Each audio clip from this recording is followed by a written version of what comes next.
Erokamano janeno mar LTN, agone Nyasaye erokamano mochako loso thuolo kinyi ma kawuono ni mondo achak arom kodi e studio ka. Omiyo kapok adhi mbele adwa nafulra ni mondo ing'e jal miwuoyo godo. Nyinga en Pastor Omedo, Agustino Omedo, ja Kisumu County, ae gweng' miluongo ni Kogony, buto Korogonda School. Ajal mowar kendo ajaneno mar Yesu Kristo. En okinyi ma jaber, janeno kamoro amora ma intie, akwayi mondo ikawe dakika ni moko matin, ka ng'eny to 30 to ang' nalam kodi Nyasach polo, Nyasaye matimo maber. Erokamano janeno, omiyo kapok adhi mbele, thuon wach ma kawuono adawuoye, wacho ni chuny mokuyo. Kata okinyi ni nitiere ng'ama nena ka, mabiro wacho adier ni pastor, ane ma an gi chuny mokuyo. Omiyo mane thuon wach ma kawuono adwa wuoye janeno. Omiyo kapok adhi mbele, akwayi ni kamoro amora ma intie mondo ikul wiyi mondo weche duto waket e lwet Jehova. Erokamano janeno, erokamano Nyasach loch, akawo janeno ni akete lweti, imiye winjo matut mondo injili madhi yalo kata weche madhi puonjo olok ngimane kendo timne dwaro mar dhood chunye. Alamo ka an gi yie ni isemiye winjo matut e nying Yesu ma jawan. Janeno ka ok aketho sa, mana kaka wacho ni thuon wach ma kawuono adwa wuoye, wacho ni chuny mokuyo.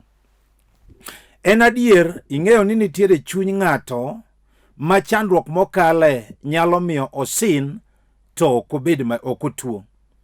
Chandruok ma ng'ato kale nyalo miyo osin to ok otuo. Yani chunye bedo matuo seche te kendo osin asina, kamoro amora mowuothe osin. Akia ni ng'ato be winja. Wechegi nyalo miyo okuyo sate kendo oonge kwe e dhod chunye. Chuny mokuyo ema wuoyo godo. To kawuono abiro lamo gi ng'ato.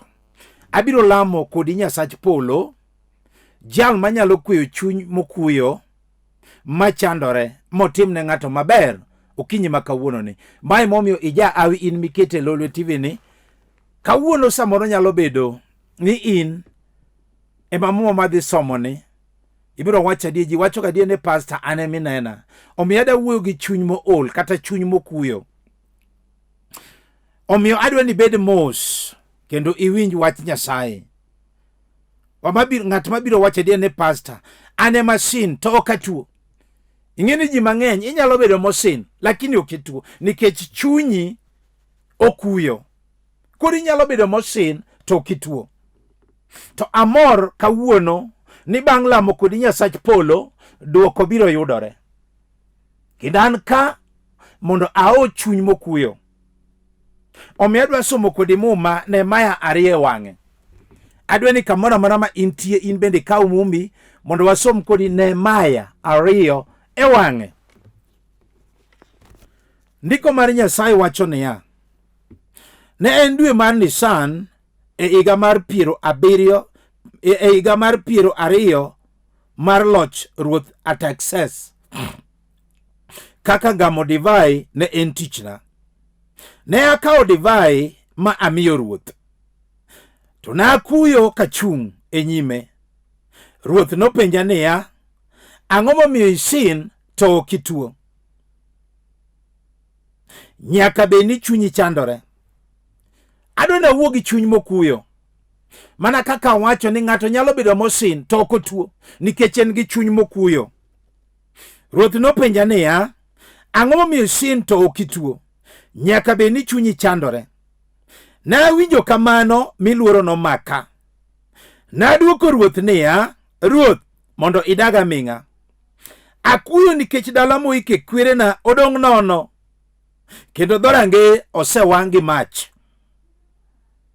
Ruoth nopenja niya, koro idwaro mondo atimni ang'o?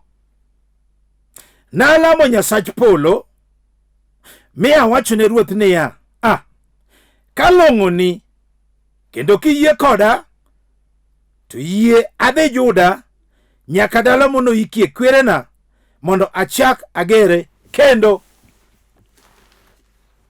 Ruoth kiyie koda kendo kalong'oni, to yie adog nyaka dala wa Juda mondo achak agere kendo. Awuoyo gi chuny mool, matuo, machandore. akuyo nikech dala moike kwere na odong' nono. Na wacho na do wuoyo gi Chuny Mokuyo. En adier okinyini wawuoyo gi mama moro kata jaduong' moro mokete lolo sani, kata nyako moro, kata nyathi skul moro, kata chiliel moro, kata kijana moro mane okonindo tieno mamwacho adier ne pastor, adier ane makuyo nikech chandruok makale ni odhiera. Emomiyo 13 ne wacho niya, akuyo nikech dala moike kwere na odong' nono.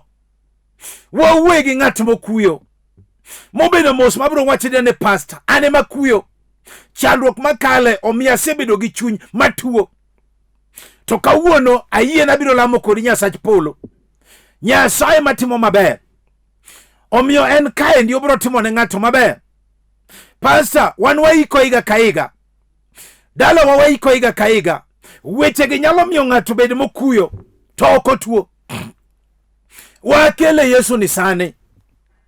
Wawuoyo gi ng'ato mawacho adier ne pastor, amor dabed mamor nade pastor, dabed mamor nade pastor, takuyo weche te koda dabed mamor nade pastor, ka asemanyo tich dalo mathoth to ok ayudi, dabed mamor nade pastor, akuyo ka asemanyo tich to ok ayudi, dabed mamor nade pastor, ka ayudo tich to tije ma ayudo to gin tije mane ok asomo, dabed mamor nade pastor, ka asemanyo tich noriemba e tich kata sani aonge tich, weche te koda pastor, dabed mamor nade, ka an ema amanyo tich, asiwuotho kamanyo tich, an ing'isa mana ni kuja kesho, ing'isa na kuna kazi, dabed mamor nade pastor, ka an ema tiyo to pesa ok moke lweta,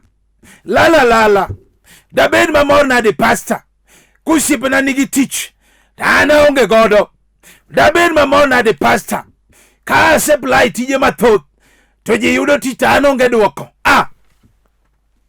Akani ng'ato be winja. Momiyo adek wacho niya, pastor, akuyo nikech dala moike kwere na odong' nono. Ruoth nopenja niya, koro idwaro ni mondo atim ni ang'o? Nalamo Ruoth Nyasaye, kata kawuono abiro lamo gi ng'ato mawacho adier ne pastor, ane ma chunya okuyo kendo chunya lit atuo, to kawuono amor gi Yesu, jakondo mulo sipna saro. Ang'isa wacho ga ni sule mar okinyi ene sudo kobiro romo gi mama moro kata jaduong' moro mawacho adier ne pastor, ane ma winjo kakuyo. Tabich matindo wacho niya, Nalamo Nyasach polo, miya wacho ne Ruoth niya, kalong'oni kendo kiyie koda to miya tich e higa ni. Nyasach polo, abiro lamo gi ng'ato, ibiro wacho chunya adier ni Nyasaye miya tich kawuono higa ni mondo ayudie tich Nyasach loch. Wawuoyo gi chuny makuyo. Ng'ato nena kadier mabiro wacho adier ne pastor, dabed mamor nade ka asetuo ketho denda kama, dabed mamor nade pastor, ka asemwonyo yath lokruok onge, dabed mamor nade pastor, asewuotho siptende matindo gi madongo, duoko onge, dabed mamor nade pastor, pressure kabito an, tuo sukari kabito an, tuo ndulume kabito an, tuo kansa kabito an, tuo single cell kabito an, emo mako dalana, dabed mamor nade pastor, ka tuoche korona mako piny miyo ketho ne ji tije. Akani ng'ato be winja kama nitie. Abich watindo wacho niya, Nalamo Nyasach polo, miya wacho ne Ruoth niya, Jehova kalong'oni, Nyasaye kalong'oni, to yie koda kalong'oni Nyasaye, to kendo kiyie koda to changa kawuono e yor ono mondo abed mangima. Ng'ato biro wacho chunye kasani ni Jehova ratego, Nyasach polo, kalong'oni kendo kiyie koda to changa kawuono, nikech Nyasaye biro chango ng'ato. Awinjo tiyo mar studio ka, jal mokuyo mosin to ok otuo, mana kaka mumane maya ne wacho cha, mane wacho niya, Nyasaye, akuyo nikech dala moike kwere dong nono, akuyo nikech tuo oseketho denda, akuyo Nyasaye.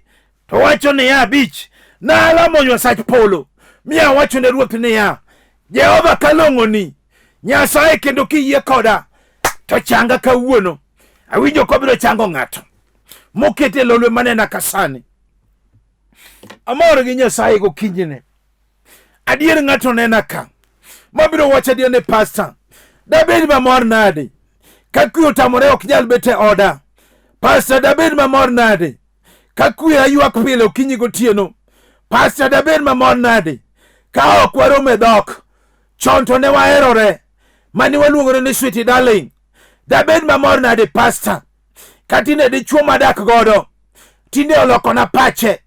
Dabed mamor nade pastor ka tinde ng'at madak godo ng'ato ninde bedroom, ng'ato ninde sitting room. Dabed mamor nade pastor ka tinde waluongore mana gi nyinge le to chon ne waherore. Akia ni ng'ato be winja. Abich matindo wacho niya, Nalamo Nyasach polo, miya wach ne Ruoth niya, kalong'o ni Jehova kendo kiyie koda Nyasaye, jal manena kasani ni, Ruoth Nyasaye, kalong'o ni kendo kiyie koda, to kelie kwe oda kendo, kelie kwe kawuono. Nyasaye dhi kelo kwe. Dongo ndike muma moka dhi somo Isaya 9:6 ni nikech nonyuolnwa jawan, adieri biro nyuolnwa wuowi, loch nobedi e lwete, ne luong nyinge ni Jabura maono, Nyasaye maratego, Wuoro manyaka chieng', kendo ruodhi kwe. Ene monyalo kelo kwe maduong'. Akia ni ng'ato be winja kama nitie mabiro wacho adier ne pastor, dabed mamor nade, dabed mamor nade, dabed mamor nade pastor, akuyo, dabed mamor nade ka tinde asemanyo dichuo makenda to ok ayudi. Dabed mamor nade pastor ka tinde aselimo wede mathoth kata ng'at mapenja nyinga onge. Dabed mamor nade pastor, dabed mamor nade pastor ka tinde kama betie, kama dakie aonge kwe nikech kata ng'at mapenja nyinga onge. Dabed mamor nade pastor an ka tinde ayudo ji to ok abedie, kated kata aonge kwe, kata seche miyaloni adak kenda kenda pango kenda. Dabed mamor nade pastor ka wan gi nyithindo adek, ng'ato ka ng'ato gi wuongi, to kata ng'at makenda onge. Dabed mamor nade pastor ka ayudo mana maketho na sa to madak godo otamore. Dabed mamor nade pastor ka tinde osemiya nying mar odhi oduogo oromo ngimana. Dabed mamor nade pastor ka tich to an go to dichuo makenda otamore. Akia ni ng'ato be winja kama nitie. Tandiko wacho niya, Nalamo Nyasach polo, mabiro lamo go kodi studio ka. Nalamo Nyasach polo, ma wacho ne Ruoth niya, Jehova kalong'oni kendo kiyie koda, to miya dichuo higani. Jehova natego, Nyasach polo, kiyie koda kendo kalong'oni, to yie adoge oda mana aweyo, nikech ng'ato biro dok e ode bang' tok Injili mayalo kawuono ni ma jachien nogole ode. Akia ni ng'ato be winja kama nitie nikech Nyasach polo nitie. Ma emomiyo Nehemia nowacho, Nyasaye kalong'oni kendo kiyie koda, to duoka mondo adhi achak alos dalawa kendo. Nyasaye biro timo ne ng'ato kawuono. Adier ng'ato nena kasani, adier ng'ato nena kasani ma wacho je ne pastor, dabed mamor nade akuyo, ane ma chuny okuyo kendo tuo. Dabed mamor nade pastor ka tinde asemanyo nyathi higni mathoth, lokruok onge, ok ayudi. Dabed mamor nade pastor ka tinde asemadho yath, duoko onge, kata okinyi sama yaloni moko nitie bwo tanda na amondo madho to pok ating'o nyathi. Dabed mamor nade pastor ka sani maneni kasani osetimno operation ni wacho ni growth emomo nating'o nyathi, duoko pod otamore. Dabed mamor nade pastor ka an amako ich to wuogi dweche adek, gima gologi bende akia. Dabed mamor nade pastor ka dichuo manokenda noriemba nikech ok anyuol nyathi, pok anyuolo nyathi. Dabed mamor nade pastor ka an anyuolo nyithindo taika hawilo gi lo. Dabed mamor nade pastor. Akia ni ng'ato be winja kama nitie. Kaya nyoromo ngimana. Dala mana tede. Ane mapoka tingo nyathi. Dabed mamor nade pastor. Tandiko moro kawacho niya. Nalamo Nyasach polo. Miya wacho ne Jehova niya. Ruoth Nyasaye. Kalong'oni. Kendo kiyie koda. To miya nyathi higani. Awinjo ka ng'ato biro ting'o. Donge Sara no ting'o. Mano Samuel mokwongo mo kadhi somo kodi kari achiel. Ka Ana ne ywak malit. Ka nyieke mapemnina ne yanye. Wechegi ne lit ne Ana. Donge Nyasaye no paro Ana. Ma Ana no mako ich. Monyuolo nyathi mochak ni Samuel. Akia ni ng'ato be winja kama nitie. Mabro wacho ni pastor ane ma an gi chuny matuo. Mokuyo. To kawuona winjo kabiro lamo kodi Nyasach Jehova. Adier ng'ato nena kasani. Ma wacho ni pacha dabed mamor nade. Akuyo ane ma chunyo kuyo dabed mamor nade pastor. Ka akendo to mon weya. Dabed mamor nade pastor. Ka pango mondo miya kendi weche gi rucha. Akia gimatimore kit ngimana. Dabed mamor nade pastor. Ka ana kendo to mon weya. Kata sani atedo rakenda. No weya gi nyipendo. Moko noting'o nyipendo modhi godo. Pastor dabed mamor nade. Kada komana kendo no tinga gi ot te nyaka gik mag ot no dhigo te. Dabed mamor nade pastor. Ka owetena kata osiepena nigi mon to an to litna ni ok anyal bedo gi dhako. Andiko ma Nyasaye wacho niya. Nalamo Nyasach polo. Miya wacho ne Jehova niya. Ruoth Jehova. Kalong'oni kendo kiyie koda. Nyasach loch to mondo miya kende higani. Jehova. Kalong'oni kendo kiyie koda. Nyasach loch to jaoda manodhini mondo duogi e nying Yesu. Abiro lamo kodi Nyasach polo. Nyasaye makolam to nigi duoko. Ene sudo ko biro duoko. Haijalishi ni Mario sitiko ndaladi kata higni adi. Nikech Nyasaye maduoko. Adier ng'ato samoro nenaka. Ma wacho ni pasa dabed mamor nade. Kachako ohala to podha. Dabed mamor nade ngimana pastor.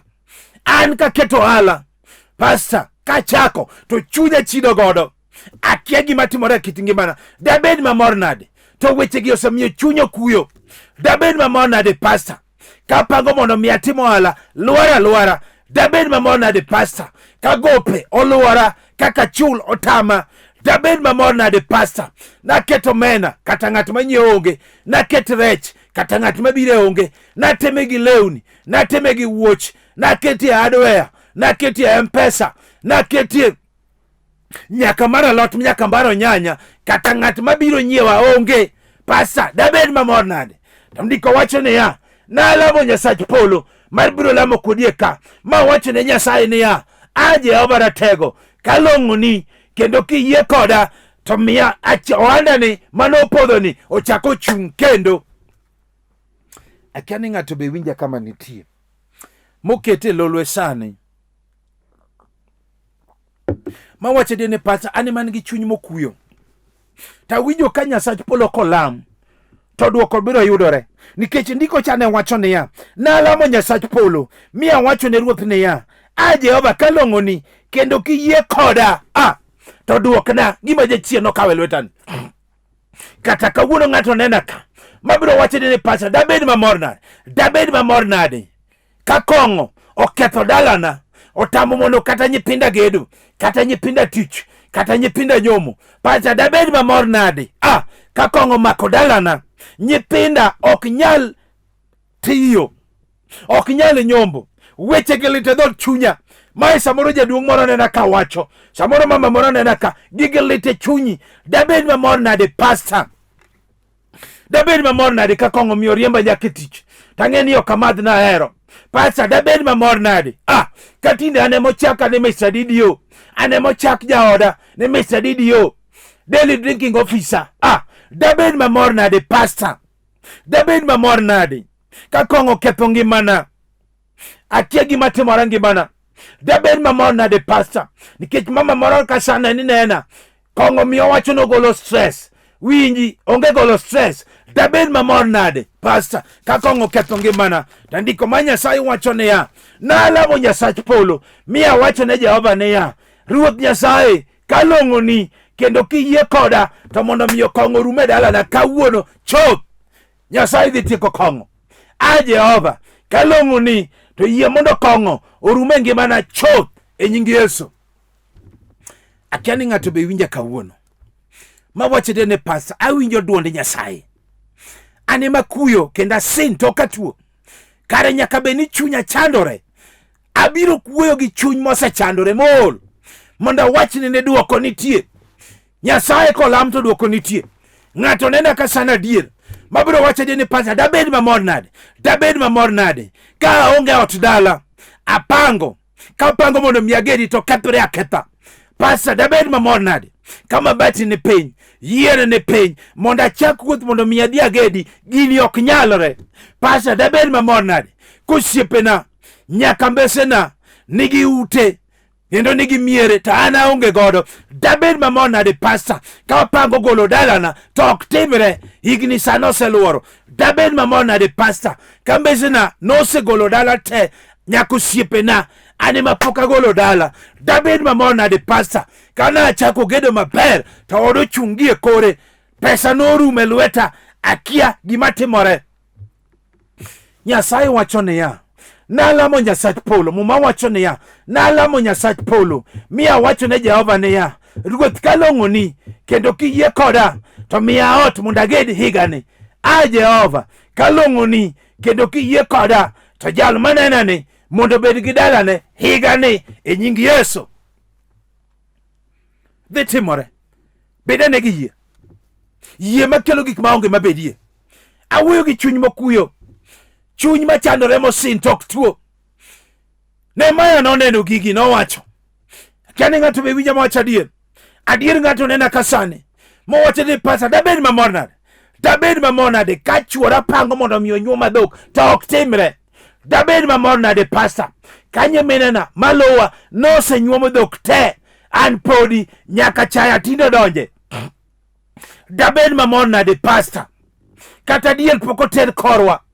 Dabed mamor nade pastor an kadier kaneno ngimana. Samoro an mama matino osebedo maduong' to ne dichuo pok onyuoma, nyiga nosetedo kendo chuogi dwa nyuomo to min gi pok onyuom. Pastor, dabed mamor nade, dabed mamor nade pastor ka pango nyuomo chiega to ok timre, higni maluoro. Dabed mamor nade pastor ka pango nyuomo chiega to ok timre, gimore matimore. Dabed mamor nade pastor kowetena nosenyuomo monigi te, ane mapodi.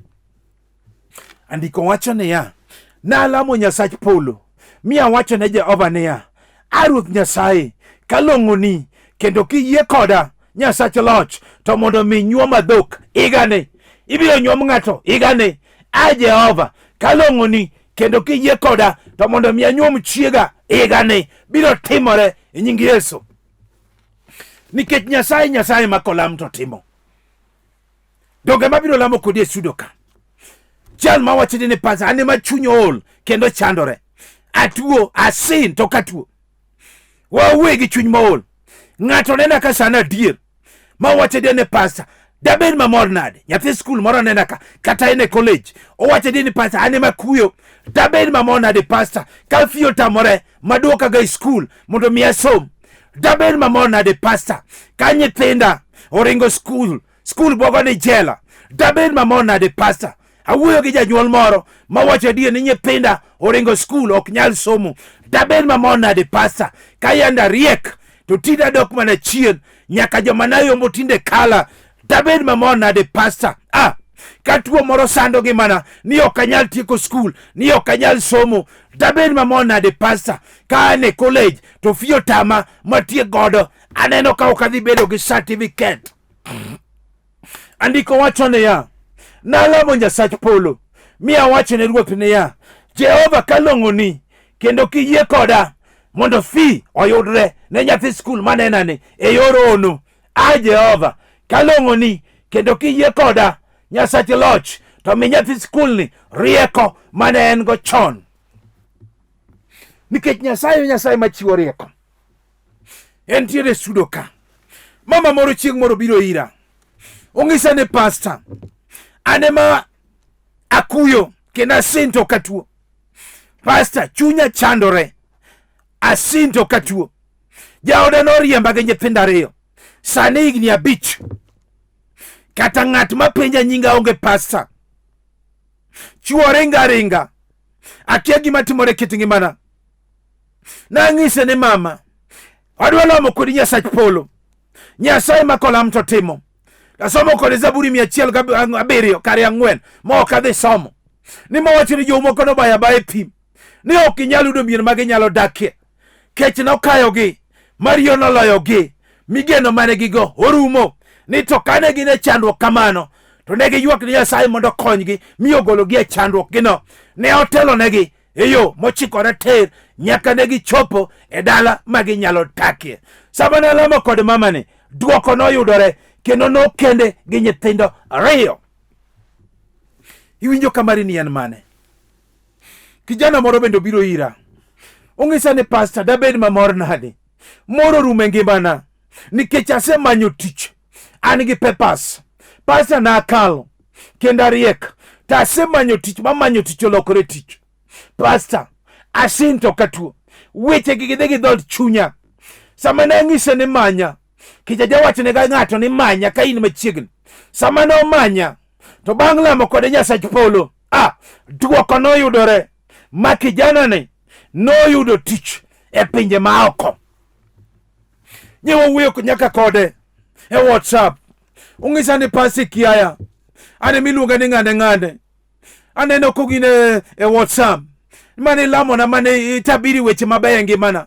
Pasa sani ane piny Amerika. Awuoro Nyasaye mane giduoko. Iwinjo ni mari yenango. Kelane sani nikech adwa lamo kodi Nyasaye. Akiana ine piny mane. Kata in Mombasa kanyo. Kata iwinja Kisumu kanyo. Kata in Nairobi, kata in Mombasa. Kata in Eldoret. Kata in Busia Boda. Kata in Oyugis Skindu Bay. Kata in Migori. Kata in Nakuru, kata in Mount Elgon. Kata in Siaya Kababa. Kata in piny mane, kata in Ugenya kanyo. Akiana in kanye. Wene gimetemo. Kata in odi kanyo. Kata in magawa. Kata in mitoka. Driver dwa ni mede volume matin. Kata ine odi kanyo. Yie kelo gik maonge mabedie. Nikech Nyasaye mawacho niya, badi ok chiek be itiyo kodino. Adwa ni walam. Kinyalo make activity make. Kinyalo go chonge penye tigo. Nikech yie dhi biro kama intieno to timo miracles. Walamo Nyasaye. Agoni ero kamano Nyasache loch. Akawo mama ni akete lweti. Akawo jaduong' ni, akawo nyako ni, akawo chiliel ni, akawo nyathi skul ni, akawo kijana ni, nyako ni, akete lweti Jehova. Ma chunye chandore. Ma nigi chuny mokuyo. Nyasaye, awinjo kolami tiduoko Nyasache loch. An gi yie ne iseduoko mamani. Iseduoko jal mo kete lolwe. Ma nena kani. Ma ne okonindo tieno ni. Kenda lamo ka an gi yie ne isetimone e nying Yesu majawar. Janeno bed gi yie ni Nyasaye osetimo. Kapok awe nambana, mana kaka wacho ni nyinga, aniluonga ni Pastor Agustino Omedo. Aja Kisumu County. Aigweng mulungu ni Kogony buto Korogunda School. Ajalo mowar kendo mopong kod teko maro maler. Kanisa na malembe iluongo ni House of Hope and Redemption International Church. Iluongo ni hodgi no gigony. Wayudore e gweng mar Babadogo. Wane Babadogo Primary School. Ka in Nairobi ka ikaw number 25 to lori terminus mwisho Babadogo, mwisho terminus penj Babadogo Primary. Wan kanyo kato kipenja we nambana wanyalo tudore godo e sach Nyasaye minyalo yuda godo. Ji mang'eny osekawo nambana moyudo konyruok. Inende kaw nambana mar simu en 0726 84 39 41. Anuwayo 0726 84 39 41. Nambana machielo minyalo yudago 0750 38 34 99. 0750 38 34 99. Kao kamano to watudre e sach Nyasaye. Shalom.